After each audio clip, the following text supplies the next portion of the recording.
কেন আমি এখন আর রেগুলার ভিডিও বানাই না। আমি কি আর ব্লগ বানাবো না? আমার প্রচুর টাকাও দিব ভাই, আমি এতদিনে গাড়িও কিনতাম, সত্যি কথা কইছি। যাবো একটু বাজারে আমার এই সুপার বাইকটা দিয়ে, আমার এই সাইকেলটা দিয়ে। নমস্কার, কেমন আছো তোমরা সবাই? আশা করি তোমরা সবাই ভালো আছো। কেমন আছো তোমরা সবাই অবশ্যই কমেন্টে জানিও। আমি সবার কমেন্টকে রিপ্লাই করব, আমি কথা দিচ্ছি, কারণ আমি অনেক দিন পরে তোমাদের সামনে ব্লগ নিয়ে এসেছি, তাই আমি কথা দিচ্ছি আমি সবার কমেন্টকে রিপ্লাই করব।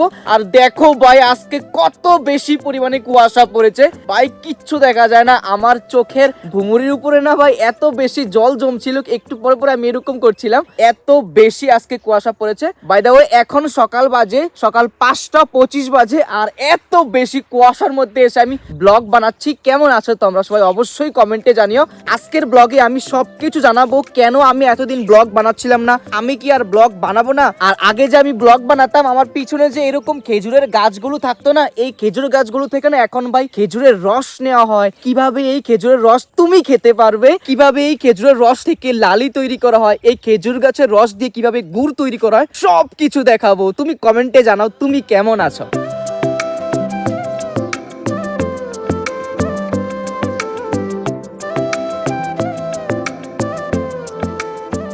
এখন যাচ্ছি আমি বাড়িতে, কিন্তু তার আগে তুমি এইটা দেখো, এখানে যে এরকম খেজুর গাছগুলো ছিল না, এরকম খেজুর গাছগুলো থেকে না প্রতিদিনই এরকম রস সংগ্রহ করা হয়। তুমি কি করে খেতে পারবে টাটকা খেজুরের রস, আমি তাও বলবো। এই এতদিন যে ভাই আমি ব্লগ বানাতে পেরেছি না, এর মাঝে অনেক কিছু ঘটনা হয়েছে ভাই, কি তা কমু ভাই, সবার লাইফে এরকমই চলতে আছে, সত্যি কথা কইতে আসি। তো এই দেখতে পারো আমাদের এখানে ভাই কুয়াশার পরিস্থিতি, ভাই প্রচন্ড ঠান্ডা, আমার হাতগুলো ভাই একদম জমে, এরকম করতে গেলে ভাই ব্যথা হয় জয়েন্টের মধ্যে, এত বেশি পরিমাণে ঠান্ডা। এই যে দেখতে পারো,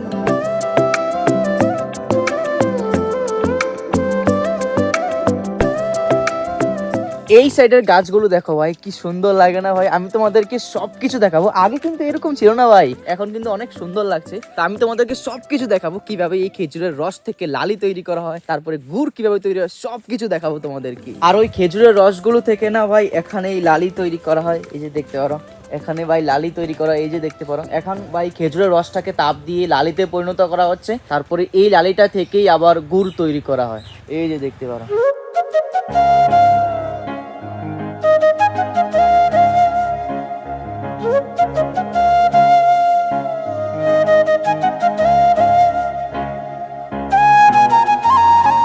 কথা বলতে বলতে ভাই এসে গেছি আমাদের বাড়িতে, এই যে দেখতে পারো গ্রামের বাড়ি, আর বুঝতেই পারো কিরকম। এখন কিন্তু ভাই আমাদের যে সেট আপ রুমটা ছিল ইউটিউবের, ওইটা কিন্তু এখন আর নাই ভাই। কেন নাই, কি হয়েছে, এখন কি অবস্থা আছে, সবকিছু বলবো আজকের ভিডিওতে আমি, ঠিক আছে? তো এইটা হলো ভাই আমাদের বাড়ি, গ্রামের বাড়ি, আর বুঝতেই পারো কিরকম থাকে। এখন আমি বাড়িতে এসেছি, অনেকক্ষণ সময় হয়েছে, আমি টিফিনও খেয়ে নিয়েছি, সোয়েটারও খুলে নিয়েছি, তার কারণ ভাই কুয়াশা চলে গেছে, এই কারণে ভাই ঠান্ডা লাগছে না। তো চলো এবার তোমাদেরকে আমি এক এক করে বলি কেন আমি এখন আর রেগুলার ভিডিও বানাই না। আসলে দেখো, রেগুলার ভিডিও না বানানোর পিছনে নির্দিষ্ট একটা কারণ না, অনেকগুলো কারণ আছে। তো আমি একটু যাব মাঠের ওইদিকে যাই আর তোমাদেরকে সবকিছু বলি। তো ব্লগ না বানানোর প্রথম কারণ হলো, তোমরা আমাকে সব থেকে বেশি ইউটিউব এবং ফেসবুক এই দুইটা প্ল্যাটফর্মে দেখেছো, তারপরে ইনস্টাগ্রামে দেখেছো। তো ফেসবুক আর ইউটিউবের কথাটাই বলি। তো ইউটিউবে আমার চ্যানেল মনিটাইজেশন অন হয়েছে না, আমি ওই জায়গা থেকে 1 টাকাও পাই না ভাই। ফেসবুকে আমি যখন 100 দিনে 100টা ভিডিও বানিয়েছি,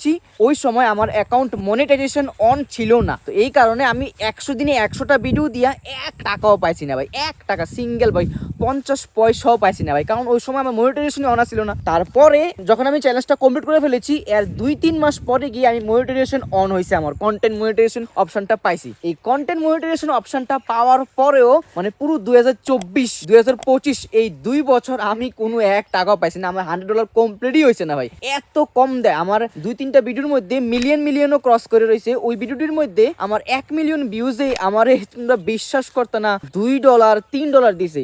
এখনকার সময়ে $1 দাম হলো 90 টাকা করে। তো যদি $2 ধরি আমি, 9-18 180 টাকা শুধুমাত্র দিছে ভাই, মানে 1 মিলিয়ন ভিউজে। তুমি বিশ্বাস করে দেখো, 10 লাখ মানুষে দেখার পরে তারপরে আমার 180 টাকা দিছে। তো এরকম অবস্থায় চলতে গিয়ে সেটা আমি যেই সেট আপ রুমটার মধ্যে আগে ভিডিও বানাতাম, তোমরা আমার ভিডিওতে দেখেছো অনেকবার, ওই সেট আপ রুমের একটা রেন্ট রেন্ট আছে, মানে আমি তো রেন্টে থাকতাম, ওই সেটআপ রুমের মাসিক ভাড়া আছে, তারপরে কারেন্টের বিল, আমার মোবাইল রিচার্জ, আমি যখন কোনো জায়গায় গিয়ে ঘুরে ঘুরে ভিডিও বানাতাম, ওই জায়গায় যখন যাইতাম গাড়ি ভাড়া এবং ওই জায়গার যে আসা যাওয়ার যে খরচটা, খাওয়া দাওয়া, ওই সব কিছু মিলিয়ে না একটা সময় পরে এরকম হইতেছিল আমার প্রতি মাসে 8 থেকে 9 হাজার টাকা খরচ হইতেছিল, কিন্তু আমার কাছে ভাই 1 টাকাও আইতেছিল না। আমার কাছে ভাই প্রমোশন আইতেছিল, কিন্তু ওই দিলাম ভাই আমার কাছে অনেক বড় বড় প্রমোশনও আইছে, বাট আমি করছি না। এর কারণ কি জানো, এরিনা জুয়ার ট্রেডিং এইসবের আইতেছিল ভাই, আমার প্রচুর টাকাও দিব ভাই, আমি এতদিনে গাড়িও কিনতাম, সত্যি কথা কইছি। আমার বাড়ির তার আমি কোনদিনও কইছি না যে আমার এত এত টাকাও অফার করছে, কিন্তু আমি ভাই করছি না ভাই, আমি জানি ভাই এটা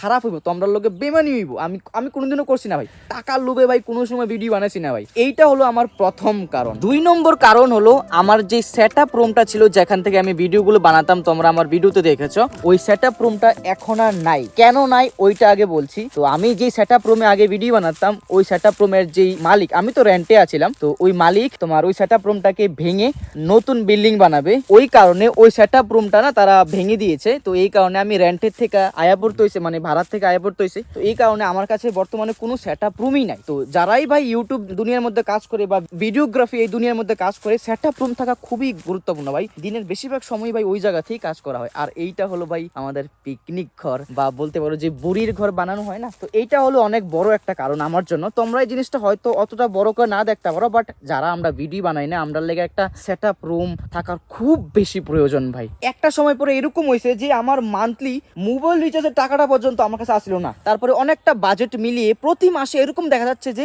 8 থেকে 9 হাজার টাকা শুধু খরচই হইতেছিল, অথচ আমি ফেসবুক, ইনস্টাগ্রাম, ইউটিউব এইসব প্ল্যাটফর্মের থেকে 5 টাকাও ইনকাম করতেছিলাম না। তারপরে আইলো ভাই সব থেকে বড় 2024-এর এত বড় ভয়াবহ বন্যাটা, যেটার পরে ভাই পুরাই ভেঙে গেছি ভাই। আর মানে কোনো জোরই নাই ভাই, টাকা পয়সার জোর নাই, বাড়িঘরের অবস্থা প্রচন্ড খারাপ হয়ে গেছে গা। মানে এরকম একটা অবস্থা আছে জানি ভাই, প্রতিদিনে ভাই এক বেলা ভাত খাইছি ভাই। এখন হাসি ওঠে কথাটা মনে পড়লে, খারাপও লাগে, বাট এটা সময় গেছে ভাই, এরকম একটা সময়। তো এই এত কিছুর মাঝে না আরো অনেক কারণ আছে ভাই, কিতা কমো ভাই, প্রচন্ড কষ্ট হয় জানো মনের মধ্যে, জানো নি যে ভিডিও বানানোটা বদ্ধ হয়ে গেলে হঠাৎ করে আমার মনের থেকে যে আর শক্তিই পাই না যে কিভাবে ভিডিও বানাবো। অনেক কারণের মাঝে ভাই ভিডিও বানানোটা বদ্ধ হয়ে গেছে। আস্তে আস্তে সবগুলো কথা তোমরা ব্লগের মধ্যে কমু চেষ্টা করতেছি শুরু করার, তো তোমরা পাশে থাকো, আবার নতুন কাজ স্টার্ট করতেছি। তো যারাই ভাই এতটুকু পর্যন্ত দেখছো, দেখো আমি যেহেতু অনেকদিন পরে ভিডিও দিছি না, তোমরা একটু পাশে থাকো, আর এই ভিডিওটা প্লিজ শেয়ার করো। যারা আগে ভিডিও দেখতো তার কাছে হয়তো নাও গিয়া পৌঁছতে পারে, তোমরা প্লিজ এই ভিডিওটা শেয়ার করে তার কাছে পর্যন্ত পাঠাও, আমার কাছে অনেক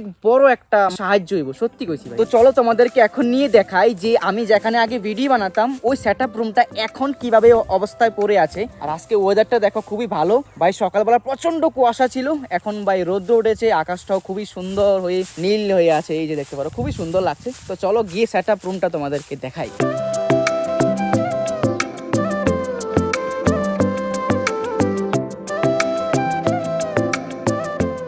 তো এখন ভাই আমি এসে গেছি আমার ওই সেটআপ রুমটার কাছে, এইটাই তো ছিল আমার ওই সেটআপ রুমটা, এই যে দেখতে পারো ভাই এখন এরকম হয়ে পড়ে আছে, এই যে দেখতে পারো। আর এই জানলাটার কাছে দাঁড়িয়ে ভাই এখান থেকে কতগুলো যে আমি এভাবে ব্লগ বানিয়েছিলাম না, আর এখানে মনে আছে কি আমি অনেকগুলো যে silver play button, golden play button কাগজগুলো লাগিয়েছিলাম, ওই কাগজগুলো।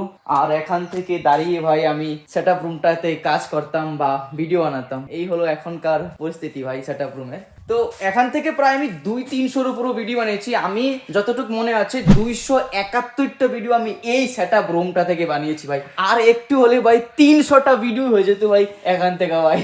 তো ভাই 200-র উপরও ভিডিও ভাই শুধু এই একটা রুম থেকে বানাইছি। তো এবার বুঝো ভাই যারা ইউটিউবার তাদের জন্য একটা সেটআপ রুম কতটুকু বেশি গুরুত্বপূর্ণ। তারপরে ভাই সেটআপ রুম থেকে বাড়িতে এসে স্নান টান করে ভাত টাত খেয়ে এখন রেডি হয়ে গেছি ভাই, যাবো একটু বাজারে আমার এই সুপার বাইকটা দিয়ে, আমার এই সাইকেলটা দিয়ে। তো চলো বাজারে যাই বাবু, আইগা। তো চলো ভাই বাজার থেকে গিয়ে আসি। এখন যাচ্ছি ভাই বাজারে। আর আমি সকালবেলা বলেছিলাম না যে প্রচন্ড কুয়াশা, এখন দেখো ভাই কুয়াশাই নেই। আর বলেছিলাম না ভাই আগে আমি যেখানে ভিডিও বানাতাম ওই সাইডের যেই খেজুরের গাছগুলো আছিল না, ওই খেজুর গাছগুলো এখন ভাই খেজুর রস দেয়, খেজুর গাছ থেকে রস তোলা হয়, ওই গাছগুলো এখন দেখতে পাই, দেখো কি সুন্দর লাগে ভাই।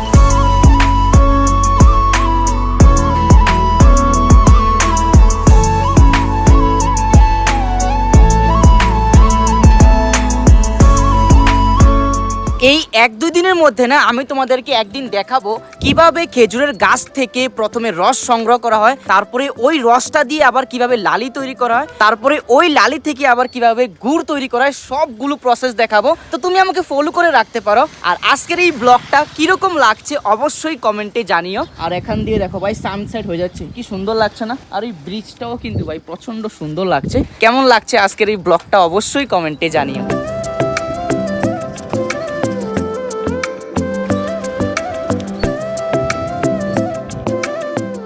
যেই কাজের জন্য আমি এসেছিলাম বাড়ি থেকে বাজারে, ওই কাজটা কমপ্লিট হয়ে গেছে। আমি কাগজ কেনার জন্য এসেছিলাম। তো আমি না ভাই A4 সাইজ পেপারে লিখতে পছন্দ করি, এর কারণ আমি যেরকম কাজ করি ওরকম কাজের ক্ষেত্রে না A4 সাইজ পেপারটা খুব বেশি প্রয়োজন হয়। তো আমি 20 টাকার কিনেছি, আমাকে 30টা দিয়েছে। তোমাদের এখানে A4 সাইজ পেপার 10 টাকার অথবা 20 টাকার কয়টা করে দেয় আমাকে জানিও তো কমেন্টে। এই যে দেখতে পারো আমি 30টা কিনেছি। আর সামনে রাস্তাটা ভাই অন্ধকার, এই জন্য ভাই ফ্ল্যাশ লাইট দিয়ে ব্লগ বানাচ্ছি। তো আজকের এই ব্লগটা এতটুকুই। ভিডিওটা ভালো লাগলে প্লিজ একটা লাইক করো, আর ভিডিওটা কেমন হয়েছে অবশ্যই কমেন্টে জানিও। আমি কথা দিচ্ছি আমি কমেন্টটা রিপ্লাই করবই করব। আর আমি এখন আছি আগের ওই ব্রিজটাতে, আর এই সাইডে দেখো ভাই কি কুয়াশা আর কুয়াশা হয়ে গেছে। আর আমার সামনে জায়গাটা দেখো ভাই তাই ভাই ফ্ল্যাশ লাইট দিয়ে ব্লগ বানাচ্ছি। দেখা হচ্ছে কালকের কোনো একটা নতুন ব্লগে।